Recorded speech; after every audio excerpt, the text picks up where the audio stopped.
aqui ao meu lado o arqueólogo Rodrigo Pereira da Silva. Eu estou segurando aqui na mão 2 anéis, né? Na verdade, o segundo não é um anel, é um selo. O de cá é um anel, mas ambos têm a função de selar a carta. Exatamente. Claro. Um é como se fosse um carimbo e o outro você coloca em forma de anel. Aqui já é menos antigo, não é? Não, é período do 1º século. É? Todos os dois são do 1º século, da época de Cristo. E as moedas aqui? Todas são do 1º século também. Essa, na verdade, é a dracma de prata. Foram 30 moedas dessa. Essa está mais bem preparada, né? Essa aqui está mais escurecida. São a dracma de prata. São 30 moedas dessa que Judas ganhou para trair Cristo. 30 dracmas de prata, como a Bíblia coloca. E você tinha outras moedas de bronze. São de valor inferior. O que valorizava a moeda era o material do que ela era feita. Você tinha moeda de prata, ouro, bronze e de ouro. Não é isso? E aqui, bom, não dá para a gente pegar coisa por coisa, mas aqui são uma pá... Na verdade, é uma chave. Aqui é um pente, ou não? Uma chave. É uma chave? Uma chave romana. Uma chave romana. O tamanho da fechadura. Então você tem chave.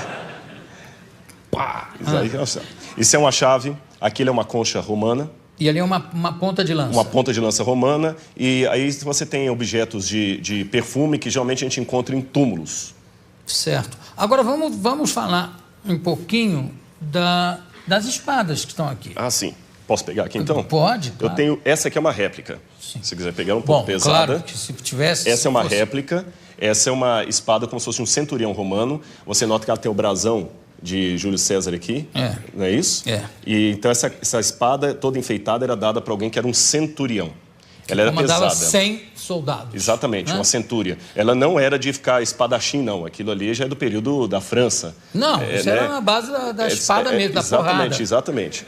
Essa aqui já é original. Agora, o peso dela era esse? Exatamente. O peso era era esse? Réplica, exatamente.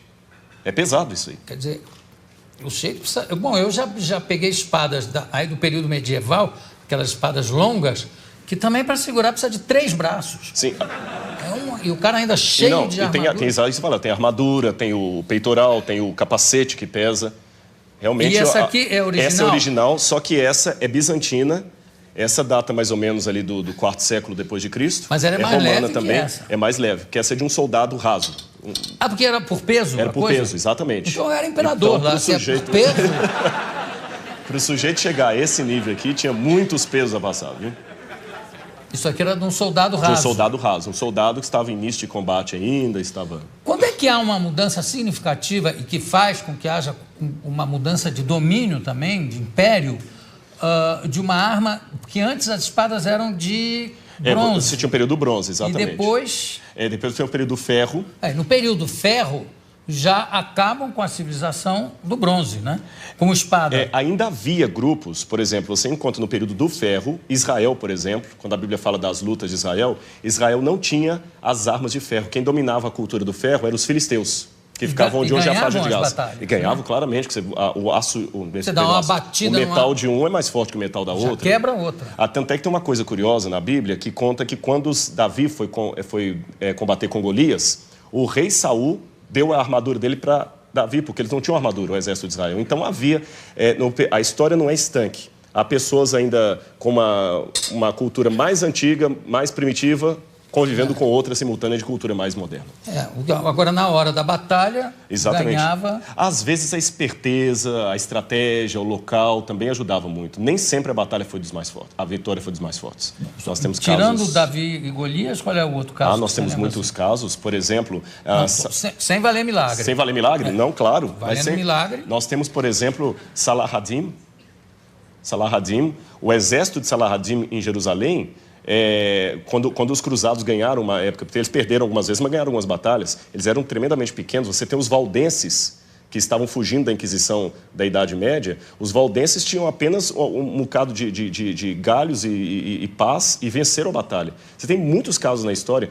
Aí na base da estratégia. Da estratégia. Mas o Saladinho um pouco deixando também, né? Sim. Teve aquela questão da irmã dele. Agora, vou dar um exemplo moderno.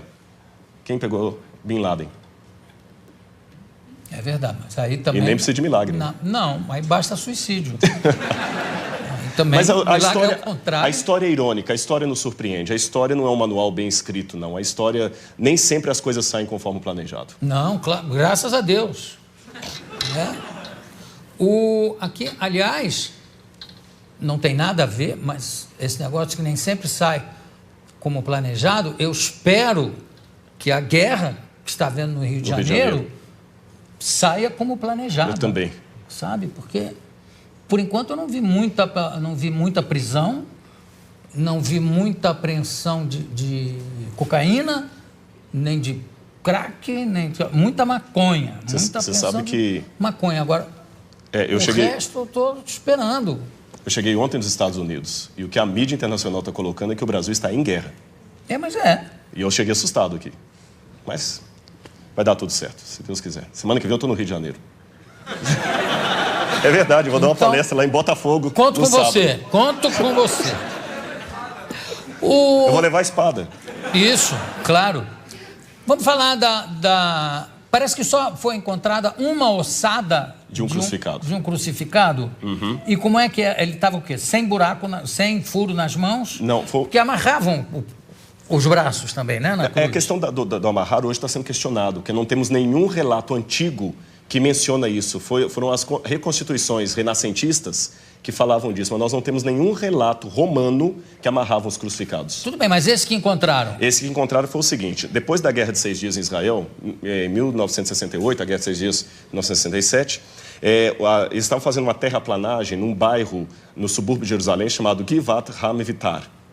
E os tratores bateram em ossários, ou caixões de pedra. Sim. E nos ossários, geralmente, você tem os ossos da pessoa e o nome escrito lá de fora em alguns deles. E estava o nome Yohanan ben Hagakol. Ah, sim.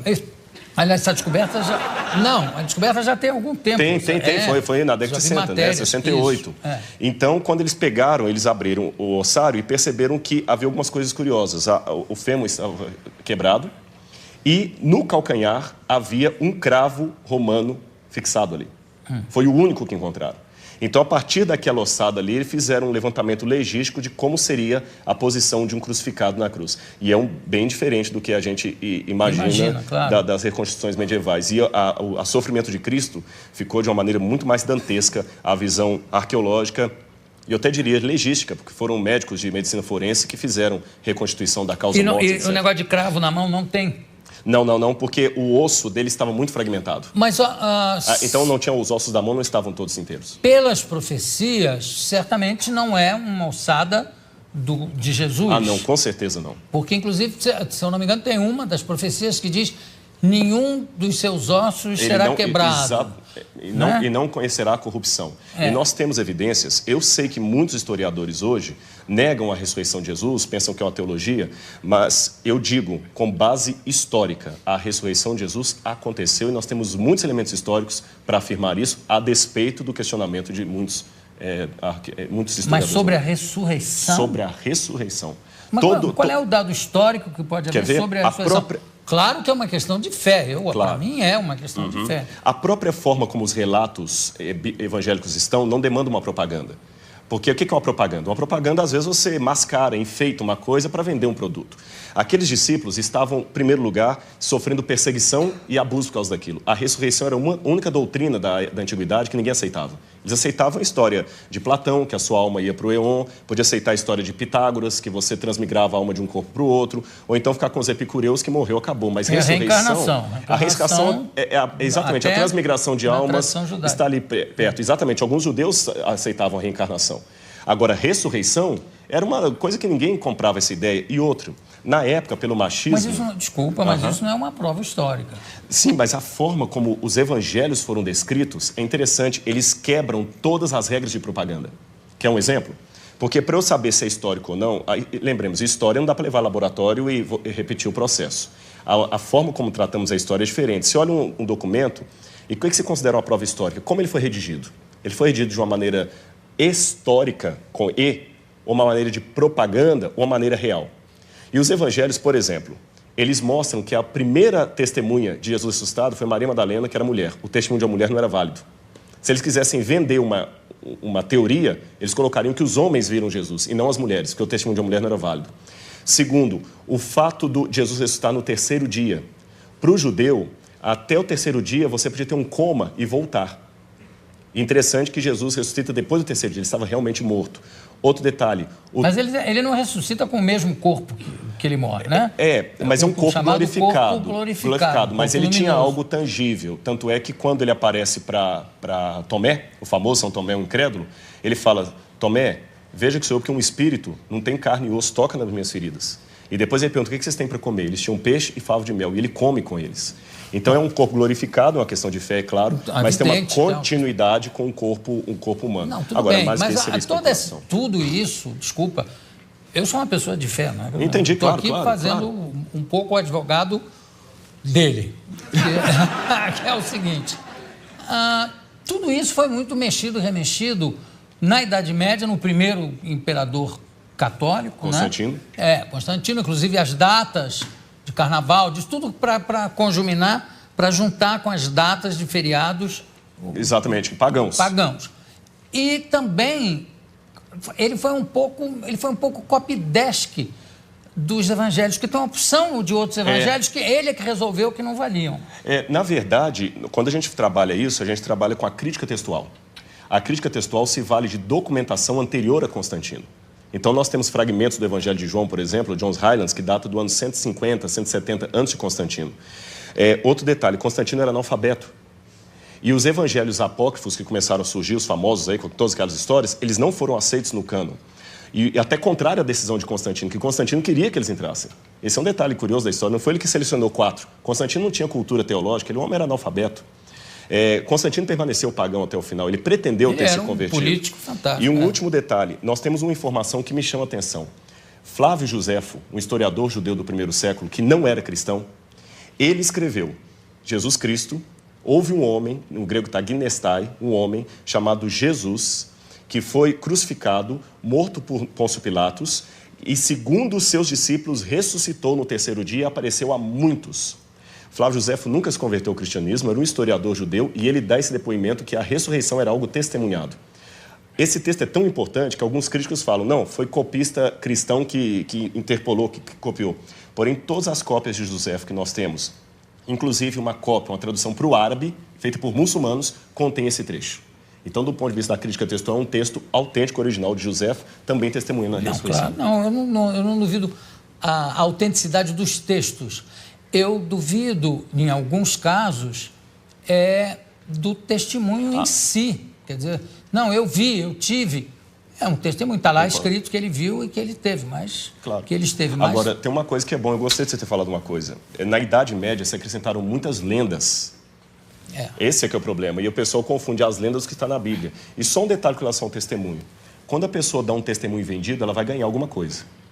O que os apóstolos ganharam com aquele testemunho? Pedro morreu crucificado de cabeça para baixo. Paulo degolado. Então, quanto tempo demora uma mentira? Essa que é a questão. Eles não ganharam nada, só ganharam perseguição. Então, das duas, uma. Ou aquele pessoa era muito doido, ou ficaram tão extasiados com aquilo que preferiram morrer a negar o depoimento que eles estavam. Se fosse uma mentira, eles tinham pulado fora. Ninguém ia ficar com Cristo até o final. O único que traiu foi Judas. Os outros ficaram, e até hoje a história está aí, e nem a modernidade conseguiu matar essa brilhante história da ressurreição de Jesus. Bom, claro, porque eu acho que, aí, de novo, eu acho que é uma questão de fé. Né? Se você acredita, acredita. Se você não acredita, não adianta. Claro. Eu acho que não se pode provar a fé, graças a Deus, não se pode provar a fé cientificamente, não tem como. Claro.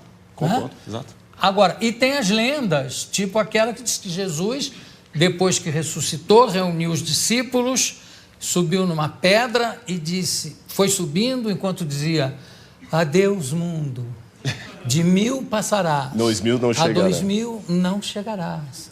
E subiu. Eu queria saber como é que fica isso rimando em hebraico ou em aramaico. E